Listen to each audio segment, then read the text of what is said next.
자, 사회 분야 기사로 좀 넘어가 보겠습니다. 이 내용이 한 며칠째 계속 많은 분들의 주목을 좀 끌었습니다. 맹견에 물려 죽은 소형견. 큰 개. 그러니까 맹견이 작은 개, 소형견을 물었는데 죽은 겁니다. 피해 견주는 고소장마저 거부당했다. 고소를 하려고 하는데 이게 제대로 안 됐다는 거네요. 경찰은 설명이 이래요. 적용할 수 있는 혐의를 검토 중이라서 그런 겁니다. 맹견 견주의 상해 고의성 입증이 관건이다. 좀 이게 약간 좀 어떻게 법적인 다툼으로 가고 있는데 내용이래요. 여기 제목은 고소장 이게 제대로 뭐가 접수가 안 됐다는 내용인데 여기 경찰 설명이 있습니다. 경찰은 고소장을 돌려보낸 것에 대해 고소장 접수 당시 혐의를 적용하기 어려운 부분이 있어 위로 갑니다. 어려운 부분이 있어서 1시간 동안 경찰관과 경찰서 내 변호사가 상담을 했고 적용할 수 있는 혐의를 안내한 뒤 30일 뒤에 다시 만나기로 약속을 잡았다. 다시 얘기로 한 거지 이거 거부한 거 아닙니다. 이런 해명이 있었어요.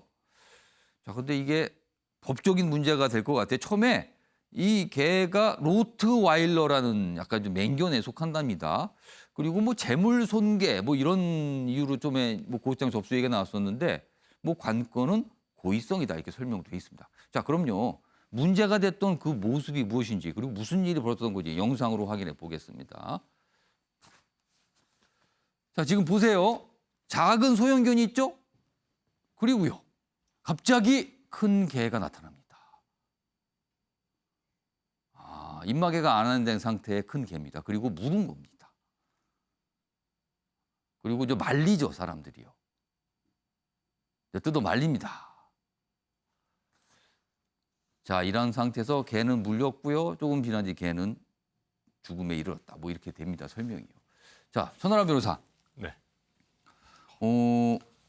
이런 경우 이 피해를 보신 분, 피해자 측에서는 어떻게 뭔가를 조치를 취할 수 있는 겁니까? 이런 상태. 네, 우선 그 스피츠 강아지가 이제 이런 피해를 당한 거와 관련해 가지고는 우리 법상 좀 굉장히 납득하기 어려우실 수 있지만 동물은 물건과 동일하게 취급을 하고 있습니다. 물건.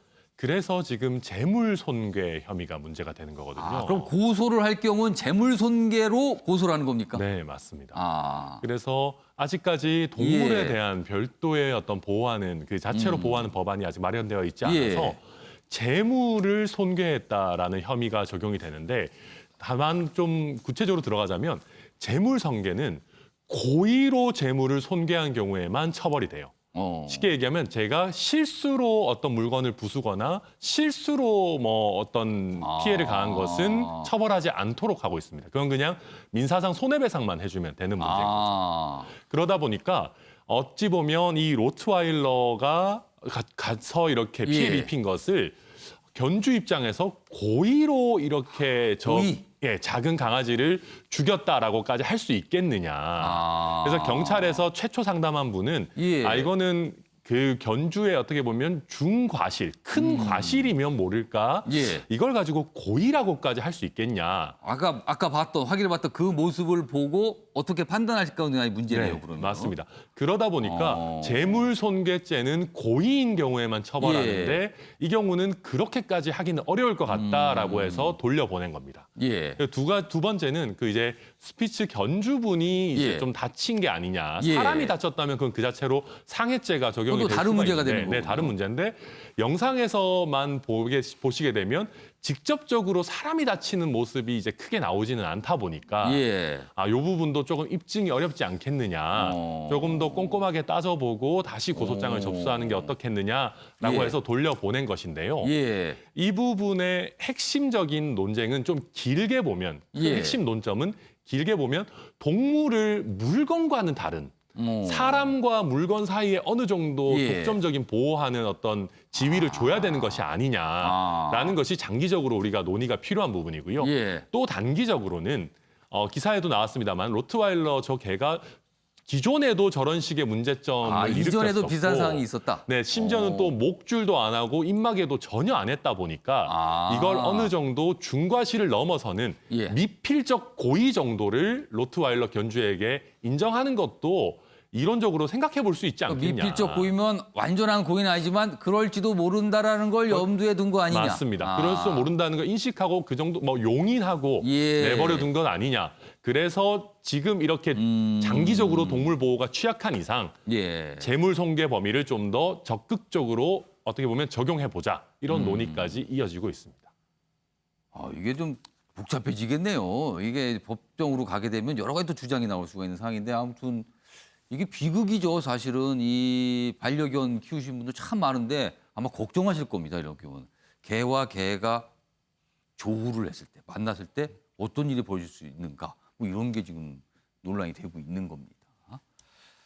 자, 다음 기사 하나 더 보겠습니다. 마스크 착용. 뭐 보통 분들은 그냥 착용하면 되지. 뭐 간단한 거 아닌가 이렇게 생각할 수 있는데요. 그렇지 않으신 분도 있다고 합니다. 여기 보시면 마스크를 쓰면 죽을 것 같아요. 이렇게 호소하신 분도 있습니다. 공황장애가 있으신 분, 호흡기 질환이 있으신 분. 그럼 굉장히 답답할 수 있어요. 그리고 자폐 스펙트럼 이런 경우에는 마스크 쓰기가 이렇습니다. 쓰고 싶어도 쓸 수 없는 사람들이 있습니다. 이렇게 된 겁니다. 최근에 마스크 착용 공공장소 그리고 대중교통을 탈 때 마스크 필수잖아요. 그런데 그게 고통이신 분들이 있다는 거죠. 여기 보면 이렇습니다. 경험 안 하면 알 수 없는 고통, 일상생활 위협까지 느끼지만 이기적이란 시선에 더 상처를 받는다. 이렇게 호소하시는 분이 있다고 합니다. 배제보단 정책적 배려가 필요하다. 이렇게 설명이 좀 돼 있습니다. 이러신 분도 있군요. 물론 절대 다수는 아니지만 이런 분들도 계세요. 그런데 이런 분들에 대한 어떤 배려가 필요한 거 아니냐. 기사는 좀 이렇게 설명하고 있습니다. 자, 아까 예고해 드렸죠. 댓글 좀 많이 올려주시면 고맙겠다는 제가 말씀을 드렸는데 역시 많이 올려주셨어요. 그중에서 저희가 엄선을 좀 했습니다. 주로 오늘 보니까요. 이 국회 상황 그리고 부동산과 관련된 댓글들을 올려주셨어요. 첫 번째 댓글은 이렇습니다. 재난지원금으로 라면 먹고 아르바이트해서 월세 내는 때 오려나. 뭔가 좀 한탄이 섞여 들어간 것 같습니다. 다음 댓글은요. 임차인들 정말 힘들어지겠네. 전세 없고 월세 임대차 대폭 상승하겠네. 임대차 3법 현실은 다릅니다. 이렇게 지적을 해주신 분이 있어요. 그리고요. 서민을 위한 법을 의결했는데 뭐 불만 있나? 이건 이 법 통과에 대해서 약간 좀 긍정적으로 보시는 분의 의견이었어요. 난 임대인인데 이번에 통과한 법안 하나도 불만스럽지 않음. 전셋값도 올리지 않을 것임. 이분은요 편안하게 마음 먹겠다. 이렇게 설명을 좀 올려주셨습니다. 자, 오늘도 댓글 올려주신 시청자 여러분께 감사 말씀 드리겠습니다.